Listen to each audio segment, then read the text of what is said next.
And now for something completely different.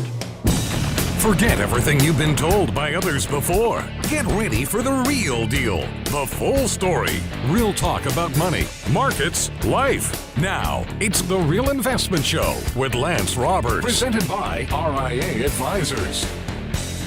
And good morning and welcome to The Real Investment Show. It is, of course, the second best day of the week. That means Michael Lebowitz is joining us this morning. Yes, we're going to talk all about what the Fed said yesterday. We're going to talk about the GDP report yesterday. We got lots of stuff to get into the show today.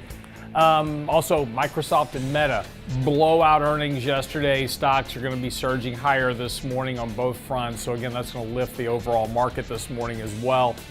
All good news, really on all fronts. Sad news is today is, after 25 years doing radio, my last day on radio. So as we've been talking about now for a while, on Monday, we'll be completely all digital on YouTube, X, Meta, of course, all your favorite streaming channels, your favorite podcast channels, Apple, iTunes, SoundCloud, etc., Spotify. Find our show there for sure. So make sure and join us there. We've loved talking to you in the mornings for a long time. Again, I started on KSEV back in 2007, believe it or not. Actually, this month in 2007. So it's been a very long stint at KSEV. It's been an awesome honor and a privilege to be with you every morning here on the radio show as you drive to work and be part of your daily life. I've appreciated it very much. It's, like I said, a huge honor and a privilege for me. And I hope you've gained some valuable insight from the show. And again, we're not going away. We're just leaving radio. It's just a bit of a different stint for me now as I'm starting to get older in life. So we are moving to just being an all digital platform. So again, just a huge honor, huge privilege. A big thank you to Lieutenant Governor Dan Patrick for taking a bet on me back in 2007, and to Brent, Clanton, who took a bet on me back in 2000 when I started on the radio with him way back when. So it's like I said, it's been a very long time on doing daily radio shows. So again, very appreciative, and thank you so much. And please do join us over on our YouTube channel. Join us at X as we stream live. We're going to continue streaming live every day. So we'll be here for you. Continue to do what we do.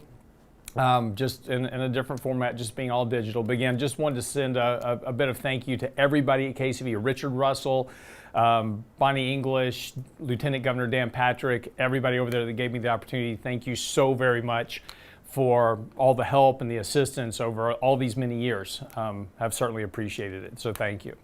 All right, so talking a little bit about markets yesterday. Again, markets kind of sold off, not surprisingly, after the news, of course. Yesterday, the Federal Reserve announced that, and again, Mike and I will get into all this, but basically they're on hold. And again, just as expected. But there was some shifts, and Mike and I will get into that a little bit more this morning and the details. But again, markets kind of took away from that, a little bit hawkish stance. Market sold off into the close, not too much. And again, we've had such a low volatility advance. Markets aren't up more than 1% a day. They aren't down more than 1% a day. It's been just very quiet. We'll kind of see what happens today with the markets. Dow right now is looking to be up about 120 points at the open. NASDAQ's going to be up fairly sharply this morning, along with the NASDAQ. So the S&P is looking up to be about 0.92 basis points this morning at the open. So we'll see if we can crack a 1% move today. We haven't done that in a while. NASDAQ's, so we'll see, right? But again, it's been just a very low volatility advance. Interestingly enough, we've talked about this kind of running support line in the markets and 20-day moving average. We've been above that moving average now. As I said earlier this week, I did a Twitter post talking about how long the market has been above the 20-day moving average. It's one of the longest stretches since 1968 if we hold it through Friday, through tomorrow, which it looks like we will do. And again, today we have, so last night we had Meta and Microsoft announce earnings.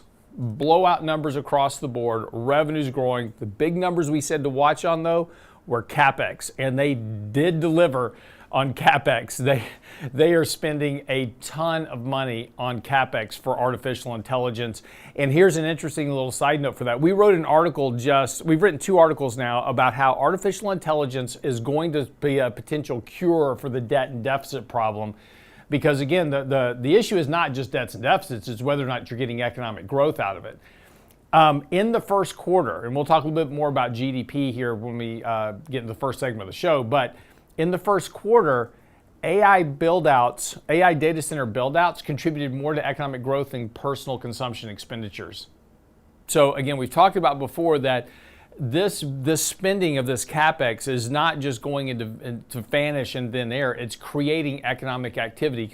And this is why we've seen companies like Caterpillar having very strong rallies in the markets, because people are starting to understand that this AI build out requires a lot of infrastructure development. It's going to be power grid development, infrastructure development, all that, but that has a very big multiplier effect in the economy. And so when we see this, and again, one of the concerns about the debt is that, oh, well, this debt's just increasing, but that's okay as long as the economic growth rate is increasing. And the thing about artificial intelligence spending, we've written 2 articles on this on the website. So if you just look at debts, deficits, Google artificial intelligence or AI, you'll get the articles we've written on this showing how this expenditure, this CapEx expenditure these companies are doing are creating economic activity in a good way. And again, we've talked about before the importance of productive investment. Yes, there's a lot of capital getting spent. Utility companies are going to have to spend about $1 trillion by 2030 to start boosting up the power grid. That's a $3 to $4 trillion impact into a $27, $28 trillion economy. So you could see it's a fairly large percentage that's going to help sustain economic growth and economic activity and help lower, of course, that also creates revenue, which also lowers the debt need for the government because they've got more revenue coming in. Again, we've got tariffs coming in, generating revenue, and now you'll have revenue sources coming from other areas as well that we didn't have previously. So that's going to be a benefit to the overall economy. Now, whether or not artificial intelligence makes us any smarter, that's a different story that we'll get into. But China just did come out with a robot that actually boxes. So, yeah, Real Steel. You remember that movie, Real Steel? Yeah, with boxing robots. Yeah, it's going to be a reality thanks to artificial intelligence. All right, very quickly, just here's what you need to know before the bell. Markets are basically, again, doing just fine. We sold off just a little bit. It came down towards that 20-day moving average, but didn't really kind of close to that level. So again, we're still trading above that level. Again, markets are going to be up today. Likely we'll have a very positive day in the markets overall. We're still overbought on a short-term basis, which may limit upside here. But again, this kind of move right now, we're getting very close to trying to move up towards 6,400 on the S&P. And that's a hard thing to imagine, considering that when we were at 6,000 on the S&P and then dropped all the way down to about, 20% during April, that we're back to almost 6,400 now is a pretty impressive rally. And again, markets are just getting very extended here. Risk is fairly well contained at the moment. There's, earnings are coming in, beating much better expected. Comcast just announced much better expected earnings this morning as well. That stock's going to be up about 5% today. Also in the pre-market, Meta's going to be up 10 pre-market. Microsoft's going to be up 7, at least in the pre-market. So again, there's still a lot of bullish bias in the markets right now that's keeping things elevated. But again, just as we get through today we have the last of the reports. We have Apple and Amazon today.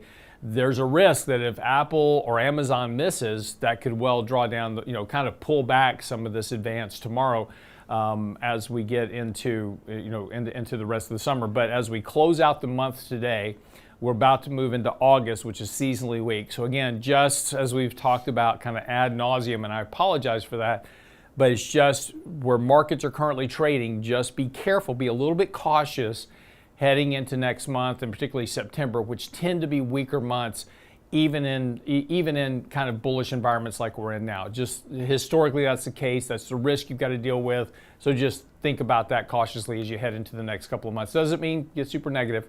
Just think about your positioning. That's what you need to know before the bell this morning. We'll come back, pick up Michael Lebowitz. We're going to talk about GDP report yesterday, 3%, whopper number. But is it all that?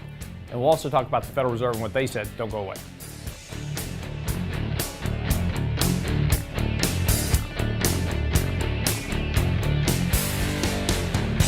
Get daily investment news you can use, delivered at the speed of the internet at realinvestmentadvice.com. Will Social Security be there for you when you're ready to retire?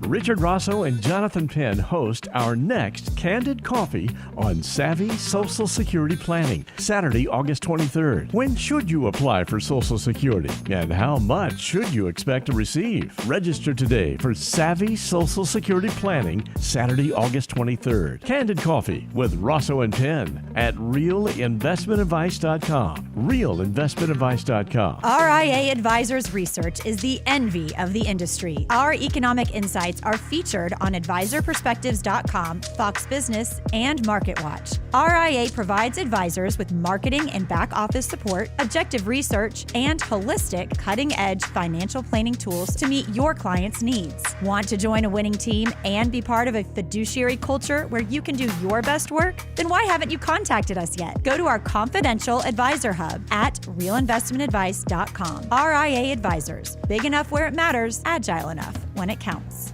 The Real Investment Show. This is Lance Roberts with some exciting news. If you've been tuning into us every morning right here on KSEV, starting August the 4th, we'll be exclusively digital on YouTube. So make sure that you like and subscribe our channel at YouTube. It's The Real Investment Show on YouTube, also streaming live on X. Just search The Real Investment Show on YouTube and hit subscribe. Starting August the 4th, we'll be exclusively digital. Get daily market insights, interviews, financial truth, anytime, anywhere. We'll see you there.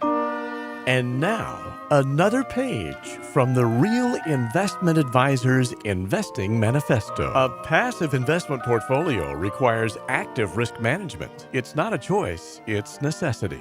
Diversification doesn't protect against risk of loss. Let us actively help you reach your financial goals with RIA Advisors. Neither bull nor bear. RIA Advisors, 281-501-1791 or online at realinvestmentadvice.com. You're listening to The Real Investment Show.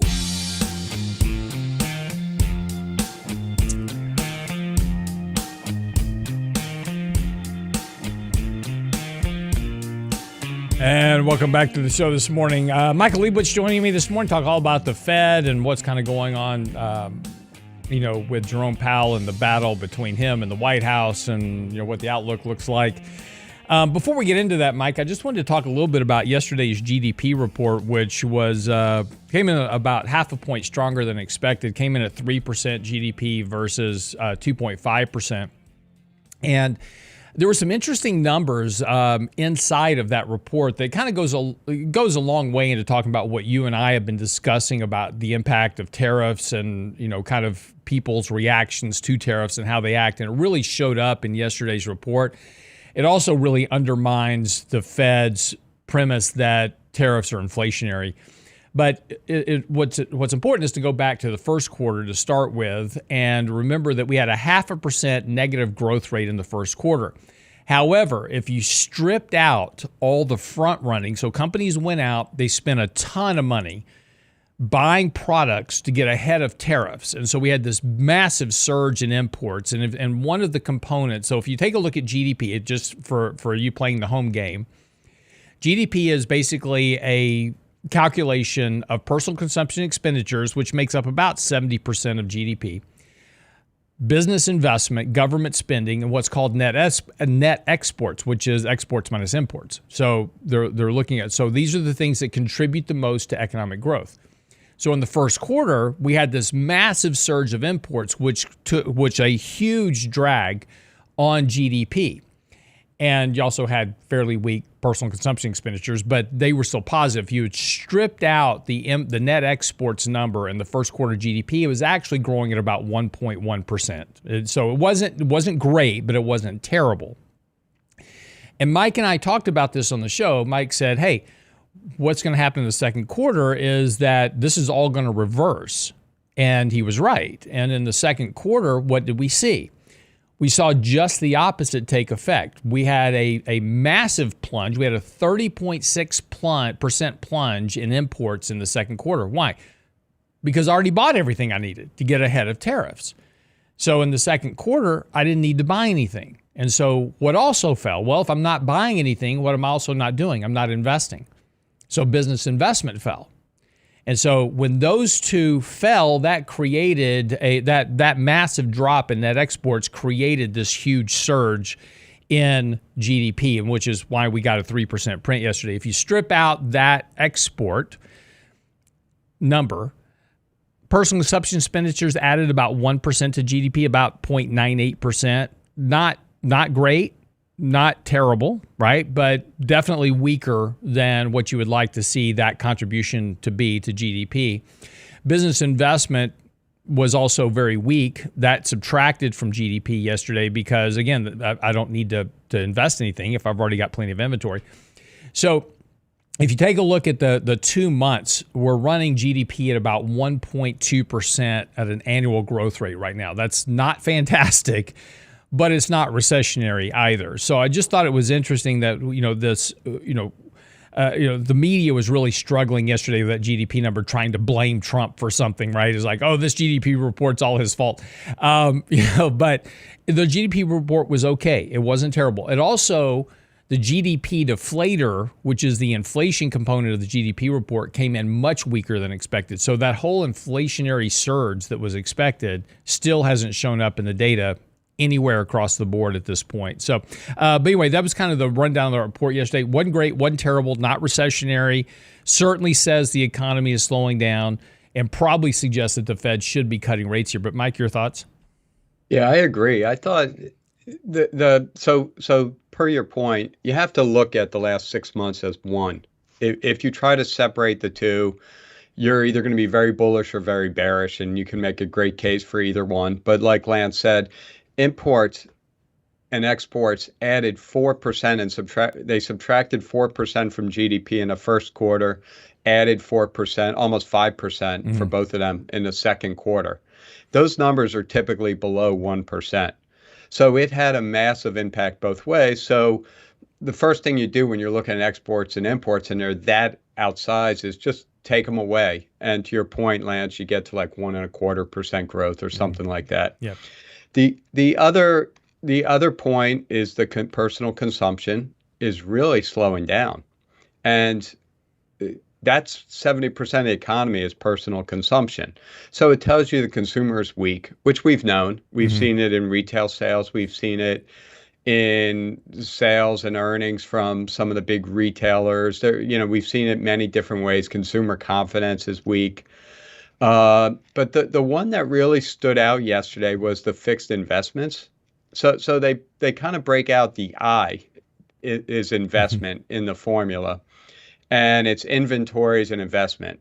And inventories are also being skewed heavily by the tariff stuff, not as much as exports, imports, but you can see a big increase and then a big decline, first quarter, second quarter. Right. So really we should be stripping out both of those too, to kind of get where really is the economy.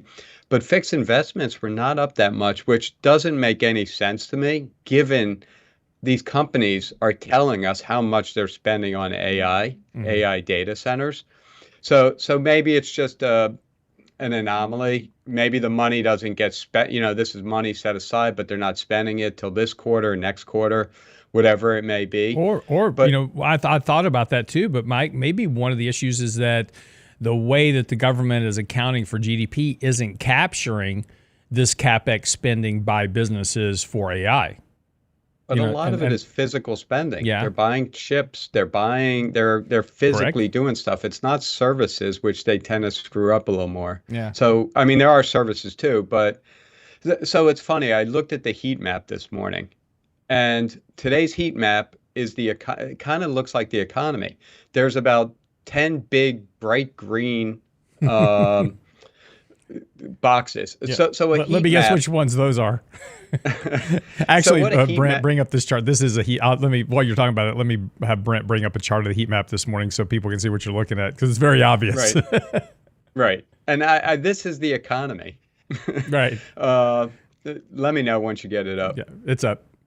Almost. Okay. So almost. So Microsoft is up 8, Amazon up 3, Meta up 11, Nvidia up 2. And you can see there's about 5 or 6 big green boxes.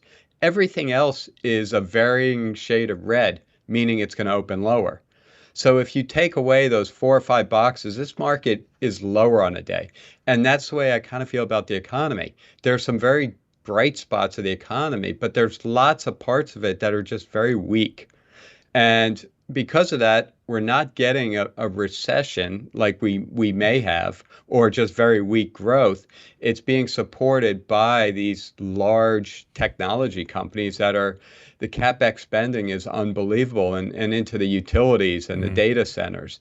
But there's a lot of weakness around the ends, and it's all, as far as the heat map goes, smaller companies. But as far as the economy goes, it's all the other sectors that are not really impacted by the data center build out, or directly by AI. So it's a really interesting economy is kind of where I'm getting at there. No, it really is. And one of the numbers that jumped out to me, and one that doesn't get talked about a lot, is final sells, which is when you take a look at GDP, there's some kind of subcomponents of GDP, or the kind of sub reports of GDP, and one of those is final sales to domestic purchasers. So this is the actual transaction side of GDP, right? What is actually being sold to the final purchasers in the economy? That was only up 1.2%. That was very weak. And again, back to your point, whether it's consumer spending at a 0.98% increase, or final sales at 1.2, it's on the headline number was very strong, and I saw a lot of people it was like, oh man, this economy is just booming, but it's kind of like a really good-looking car with a Volkswagen engine in it, right? And it's like, wow, you've got a Lamborghini. It's like those. You remember those kit cars, and you get it'd be like this really cool sports car, and it had a Volkswagen engine in it.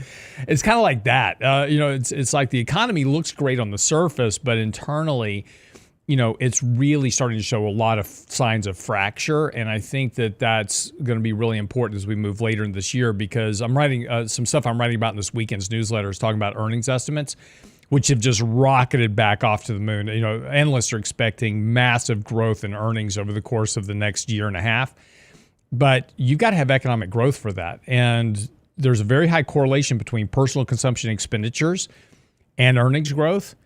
And personal consumption expenditures aren't really justifying right now, at least at the rate that they're growing, that we're going to have, a 20% growth rate in earnings. You know what? The funny thing is, I think this makes it very difficult for Powell, because the economy, the data may look okay, but there's a lot of parts of the economy that really do need lower rates. And I think this is going to really, assuming he keeps holding off on rate cuts, come back to bite him in the what. Well, we've been warning about that for a while, is that the Fed is always late, because they're working on kind of lagging data.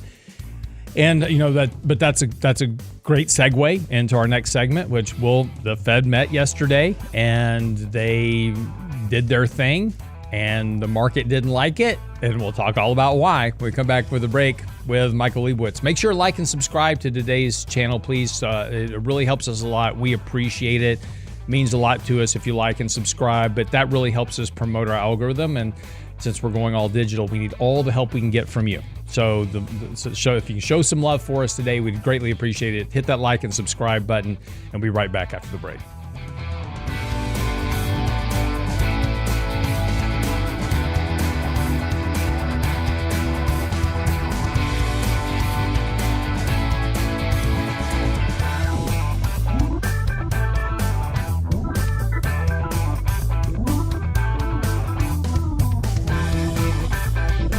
The Real Investment Advice blog. It's required reading for the informed investor. Catch it today at realinvestmentadvice.com.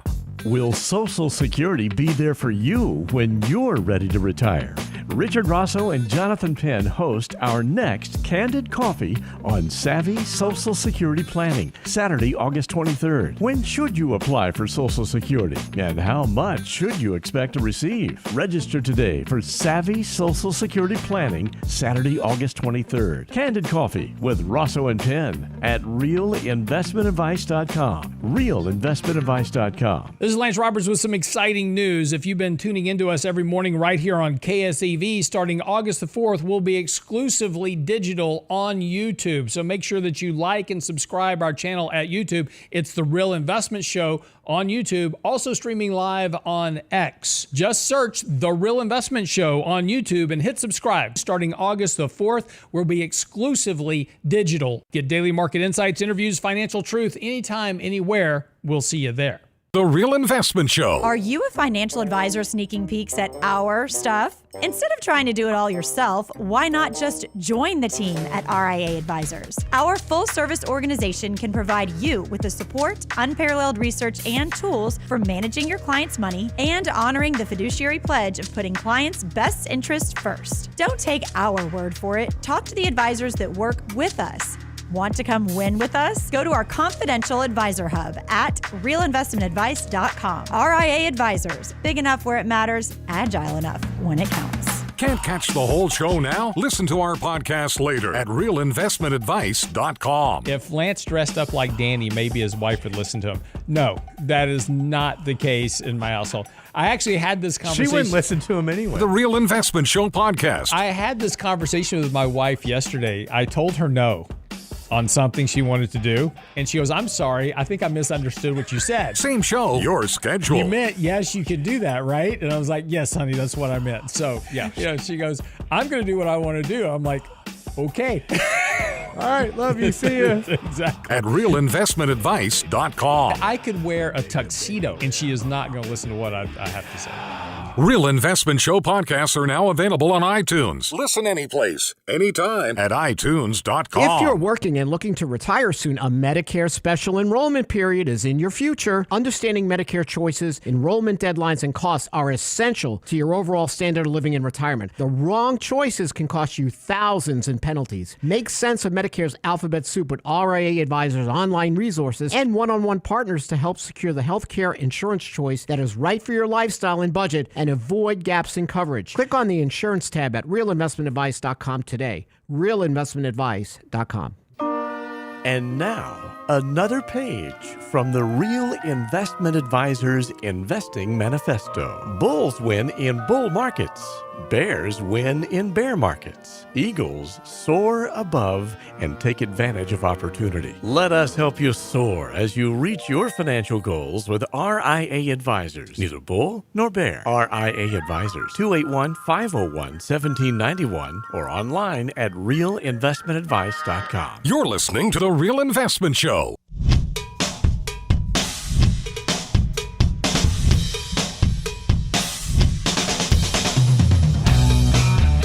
So let me know in chat if the audio is okay this morning. One of you guys said that the audio seems a little bit muted. If it is, please let us know, and Brent will jump all over that because that's what he does. He's got it. Or basically, you could just, play tricks on Pete and just tell him that, no, the audio is fine, even if it's not, just so he thinks he's going deaf. So, that's up to you guys in chat. So y'all do whatever y'all want to do this morning. Pistol, I'm not responsible for the outcome of this. So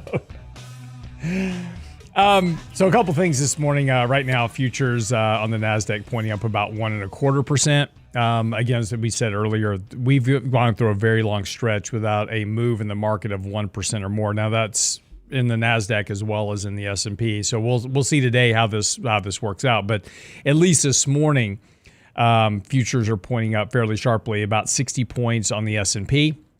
That's going to be close to 1%, and about 1.2% on the NASDAQ right now, at least at the open. Well, like I said, we'll see how this kind of plays out. So, Mike, yesterday, of course, the big Fed meeting, everybody was, anticipating with, reckless abandon, as the hopes were that the Fed would say something about cutting rates. But again, alas, to President Trump's disapproval, the Fed did not cut rates yesterday. Pretty much just maintained from what I read, what I saw, pretty much just kind of maintained their same stance from the previous meeting. Really not much changed. We did have the first dissension by two Fed governors dissented, and that's the first time that's occurred since 1993. So, we are starting to see some dissension within the ranks, but what do you think that means, for the Fed here, and what did you glean from that? Does it look like we're going to get a rate cut in September? Are they kind of setting up for that? What do you think? So it's interesting. I thought the statement and then the press conference were slightly more dovish than what we thought it was going into this. The market thought the opposite. I wouldn't say they thought it was a lot more hawkish, but there was a hawkish, the way the market's traded, at least, a little hawkish tint. They took some of the odds down for a September rate cut, not by a lot, but generally I was kind of on the opposite side of the market. I thought he's dancing a very this political dance, and he's got to be very careful. He also wants to save face. So I think it's very difficult for Powell to do what he's doing. And even if in his head he's like, we're cutting in September, he's never going to let right now. Right. He will save his political face before he does that. Now from here on, what we really want to see is how does his tone change as we go over the next 6 weeks? Does he start, we get a weak employment number, for instance, tomorrow. That gives him a little more ammunition. So I think what we're going to start seeing is the Fed building up ammunition to justify a rate cut. President Trump telling them to cut rates is not justification. And I think the two dissenters is a really big deal. And I don't necessarily think they're doing it for political reasons because they want to be the next chair. I think that might have a little something to do with it, but yeah. Well, here's the problem. This is exactly what we're talking about with the heat map. Microsoft just made $27 billion. That's $27 billion they can spend on CapEx on top of the cash they had. NVIDIA is sitting on a lot of money and making a lot of money. Amazon, Meta, all those companies don't care where interest rates are. They have debt, they use debt, but if interest rates went to 10%, those companies would still be investing a lot into their future. The other, 470 companies would, if interest rates went to 10%, they'd be dead. So the point is that high interest rates, which they are now, are really weighing on the broad economy. If we go back to that heat map, it's weighing on that wide swath of companies. It's also weighing on the housing market, on consumers, on small business owners. So, this is kind of that fine line where I think the Fed is going to have to look at this data in a unique way and try to strip out how is Microsoft and NVIDIA and some of the other companies adding to growth. But what's growth really like? And, I'd like to see the Fed start acknowledging that and talking about it and explaining why we are cutting rates. We know the economy is fine. We know inflation is still above our target. But here are some things we have to be concerned about. And Powell wouldn't elaborate on what Bauman and Waller said. Regarding their dissents. They'll come out and tell us over the next week. Right. But my guess is that's part of their point, is that the economy is much weaker than it appears. It's like a frozen lake. Right. It looks frozen. You can walk all over it. And there are probably parts you could drive a truck on, but there's other parts you'd fall right through. And I think Bauman and Waller want to kind of get in there before things get out of control with that other wide swath of companies that are not doing so well. Well, and again, I think this goes back to the GDP report that we just talked about in the first segment, which is, if you look at the economy, it looked great on the surface. So if I'm just looking at the GDP report, there was no reason to cut rates, right? 3% growth rate, no reason to cut rates. But you look below the surface and you look at what's going on with personal consumption expenditures, looks what's going on with retail sales, looks what's going on with, with final sales to purchasers. That's weakening rather sharply and running well below trend. And, again, the whole point of managing rate cuts and the risk for the Fed is that they kind of wait around for the shoe to drop, and then all of a sudden you're not just cutting rates by 25 basis points. Now you're having to cut by 50 basis points every meeting to try to play catch up with a very sharp slowdown, rather than kind of guiding into it, cutting rates here, cutting rates in September at 25 basis points, cutting in December at 25, and kind of getting that rate down somewhat to where you can start pulling some of the onus off of the consumer in terms of credit card rates, auto loan rates, those type of things. And the other big thing is housing. House prices nationwide are now dropping. Mm-hmm. They're declining, and that rarely happens. Right, the last time it really happened was 2008, and prior to that, how many economists said house prices will never drop? Right. They'll never decline. Right. I mean, it's really an anomaly, and we're starting to see it. And the obvious reason is that mortgage rates are, what are they, 6.5%, 7.5%? Right. And house prices have really been rising for the last 5 years. Now they're starting to flatten, possibly come down a little bit. But the combination of mortgage rates and house prices makes it unaffordable for the younger generation. And housing is like a pyramid. You need those younger generations to come in and buy the generation above them so they can move up and everyone moves up. And without that base of buying for the first time homeowners, the whole pyramid of housing, and it's not a Ponzi scheme, pyramid scheme, right. but the whole pyramid just ceases to work. And that's what's going on. It's just the real estate market is just not moving. There's no sales, there's no buyers, no sellers, and that's a real problem for this economy as well. But there, again, there's other things. This AI data center build out is making things look better than they are. Mm-hmm. And again, that's why the Fed has to be careful that they're not just looking at broad macro numbers and not really digging into them and seeing that there's weakness within the strength. Well, and then just flipping the, so setting aside, Powell yesterday and his comments, which again were, for the most part, I agree with you. It didn't really seem any different than the previous meeting, right? I mean, it's just pretty much, hey, we're watching the data and, we're doing this, and almost I could hear in the background is kind of like a, hey, F you, I'm not going to cut rates, Mr. Trump, just to spite you at this point because you called me dumb. But that was kind of the what I could kind of hear in his head. But kind of the takeaway from that was really, he kind of, it almost kind of seems like he's just stuck here. But again, if you take a look at where interest rates are in terms of, if we, take a look at inflation, we're running about 2.4% on CPI.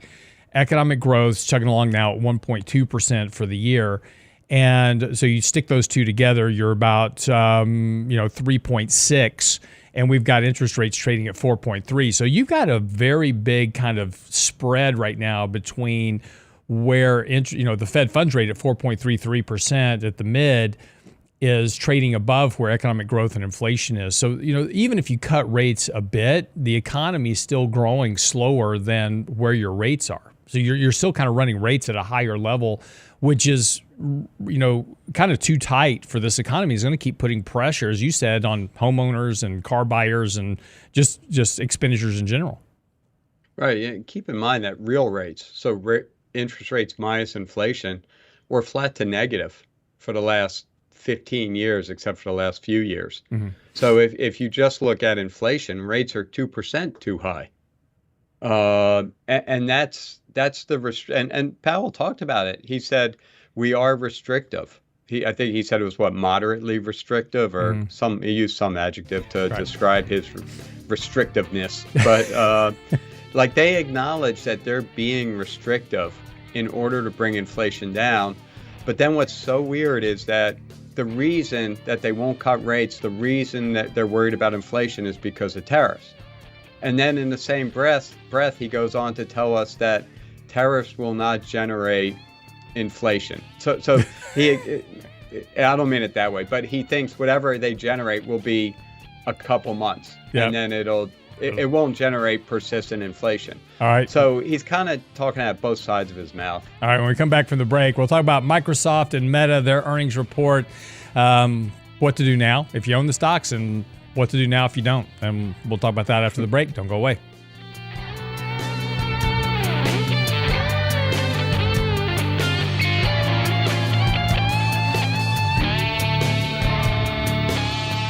Get daily investment news you can use, delivered at the speed of the internet at realinvestmentadvice.com.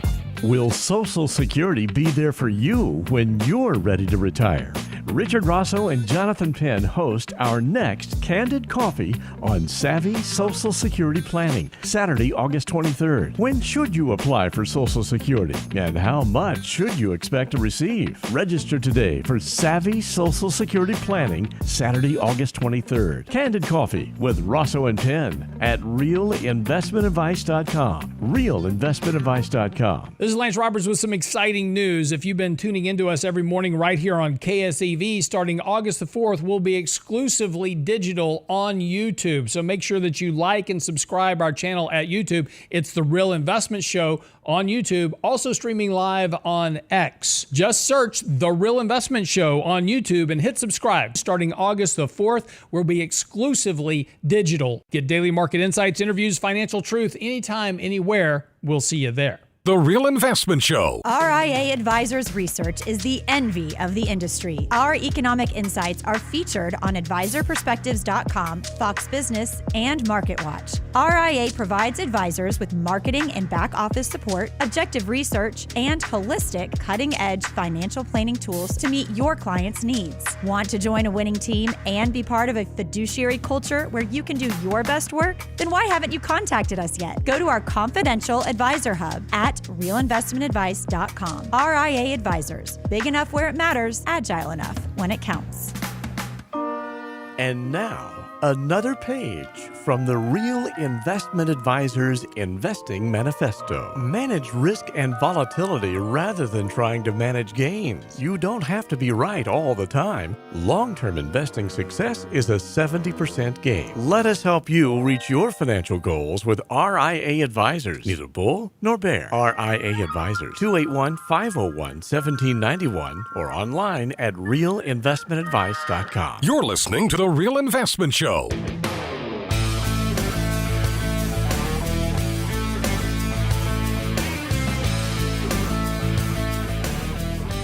And welcome back to the show this morning.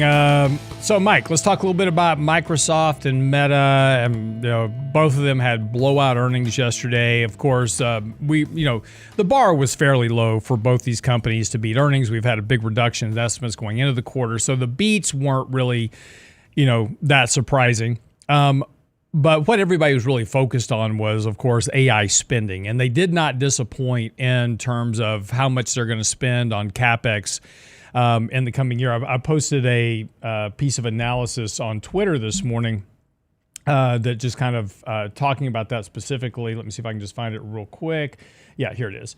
So Microsoft CapEx from $29 billion to $120 billion. The company projected capital expenditures will jump to more than $30 billion in the September quarter, up from $24 billion in the June quarter, implying Microsoft could spend $120 billion for the full fiscal year. Meta CapEx is passing $100 billion too. Meta said that they projected its CapEx will jump as high as $72 billion in 2025 compared to $39 billion last year. And the company said it expects 2026 CapEx to rise by a similarly significant amount, surpassing $100 billion next year. So again, when you think about the CapEx, Mike and I talk a lot about productive versus non-productive spending. And importantly, this is spending that's coming out of straight cash. This isn't debt. If you take a look at Microsoft, their debt to equity ratio is like 0.17%, and Meta is like 0.25%. They have very little debt in those companies. So this is all cash. But when you look at data center build out, that multiplier effect in the economy runs 3 to 4 to 1. So if you're spending $100 billion, that's basically you're talking about approaching $500 million in the economy. That's just all the other jobs it creates, everything else. So you start multiplying this, and we'll get Amazons and Apples today. So, we could be talking about just between these four companies, numbers approaching close to, more than $1 trillion of multiplier effect in the economy over the course of the next, couple of years as they spend this money, continue these build outs. But, Mike, so this certainly disappoints. Stock's going to be up big this morning. We own, just disclosure, We own we own Microsoft in our dividend equity model as well as in our 60/40 portfolios. We also own Meta in the dividend equity growth model. So, Mike, for a lot of people today, they're going, oh man, I should have bought the stock. What do I do now? Or if you own the stock, kind of what should you be thinking about right now, given where these stocks are going to open this morning, which again, Microsoft's going to be up about 7% this morning and Meta's going to be up close to 11. Both of those, by the way, hitting new all-time highs. Right. You know what, Lance? I'm kind of curious too. What's the answer? No, because we own both of them in various models. It's the key is to just be involved with these leaders in the markets, and you don't get put in a position where you have to try to come in after it's up 10% and buy. And I think some of this goes to the broader market. The market is very extended here, so we are due for a pullback. Now, what a pullback may mean for Microsoft or Meta is it just goes nowhere for 2 months, where you're indifferent whether you bought it, whether you sold it, whether you did anything. But Microsoft, these companies are not, they're not high valuation companies. This isn't like 1999 where their PEs and other valuations were off the charts. Mm-hmm. So these are real companies. Their cloud revenue doubled last quarter. It literally doubled. So there's revenue that's coming in too. They're not building for the future. They're building for the immediate future. Right. And, I think these need to be a part. You can pick and choose which of these large, mega large cap companies you want to own. But I think you should have some exposure to them, reduce the exposure when it gets too rich, add to it when it gets cheap. Kind of like what we've seen. We added to them in April. We've actually slowly been reduced. We haven't sold Microsoft, but we sold a little bit of some of the other ones, took some profits. And, that's the way you have to deal with these. And the earnings from both of these companies is astonishing. The amount of money that's coming in, the revenue, the expenditures, it's the whole picture, not just the expenditures. Mm-hmm. I mean, the revenue is unbelievable as well. So, and if you don't own them and want to own them, today's a tough day to buy them, but keep an eye on them. Let them retrace a little. They probably are a little bit overbought here, but it doesn't mean we can't go up the next few days and then only retrace back to where we are today as well. Right. So and good luck. Mike, right. It is challenging. I mean, look, in April, Meta, as an example, went from 720 to 500, right? You had a very, very big pullback in the company. Now it's going to hit all-time highs. Now it's a very fast advance from that level. These stocks do give you opportunities. And in fact, if you were looking to make an entry, the stock Meta, as an example, kind of traded nowhere over the last month. Actually, it declined over the last few weeks, touched the 50-day moving average, and then is bouncing off that this morning after their report. So, people were kind of going into the earnings report expecting maybe a little bit of a miss or maybe a cutback on CapEx. So they certainly didn't disappoint. And so, what I'm saying is that to your point, Mike, is that these stocks, even if you're not in it now and you're like, oh man, I need to own Meta in my portfolio. Yeah, you do. You need to own this company in your portfolio. It's there's nothing stopping this train at the moment in terms of their earnings growth. But you need to be a little bit more selective. Both these stocks should be trading, well into 3 standard deviations above their 50-day moving average today. They are very overbought on a weekly basis as well.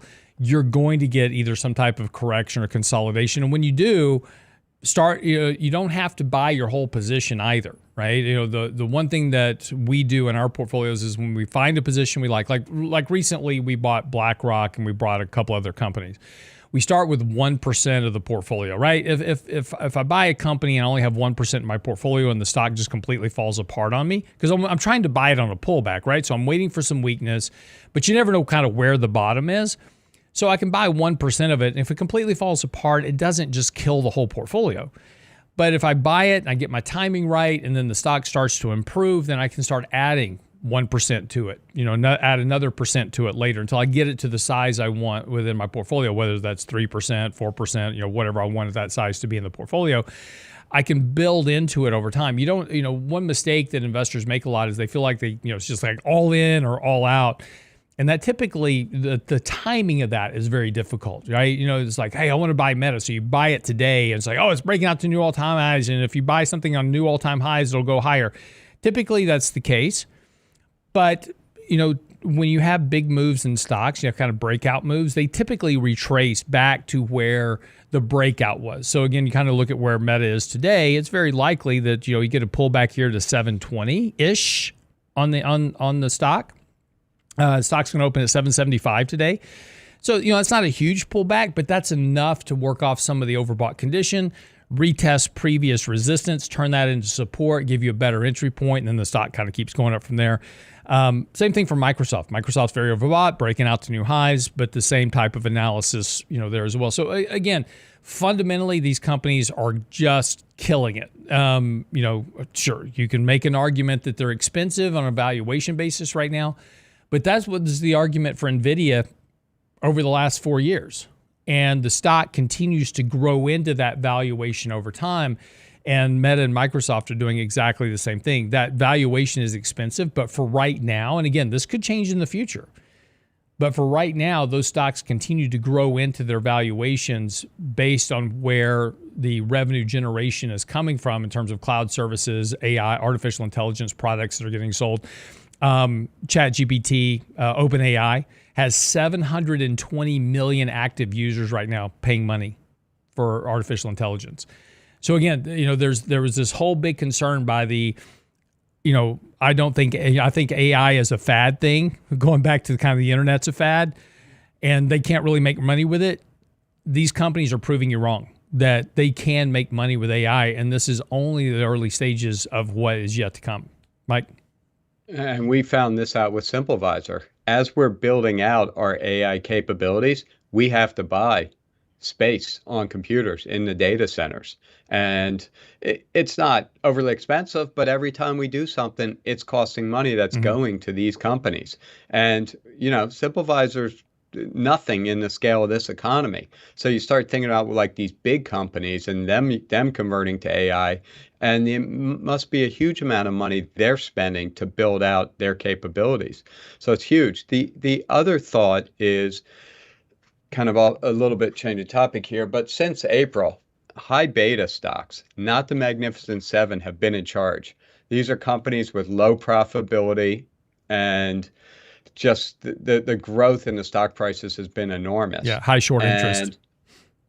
Yeah, it's just crazy. And a lot of crypto relationships, some AI relationships. So I wonder if today, with Microsoft and Meta, and maybe if Apple and Amazon do well tonight, if we go back to that kind of Mag 7 theme, or if this is a 1 or 2 day blip and we're back into the high beta, low profitability type market that we've been in for the last couple months. Yeah. So that'll be something to keep an eye on. Yeah, could you bring up this chart real quick for me? Just real fast. Here's a chart of Robinhood. They just reported earnings this morning. Beat earnings estimates across the board, to Mike's point. High beta stock.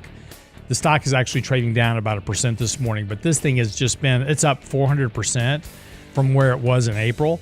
This is that view of a high beta stock that Mike's talking about. Their earnings and earnings growth don't support where the stock is trading. So again, we may see this rotation, kind of out of this meme stock high beta move back into more stable companies. But we'll see. We'll just have to navigate this. But that wraps up the show for today. This wraps up my last day on the radio after 25 years. Thank you so much again for listening to us on the radio every day. Tomorrow, John Penn will be here to do our last live radio show tomorrow. It's starting Monday, all digital, on YouTube, internet, wherever you can find us. Be sure and like and subscribe to the channel. It certainly helps us out very much. And we'll see you back here on Monday.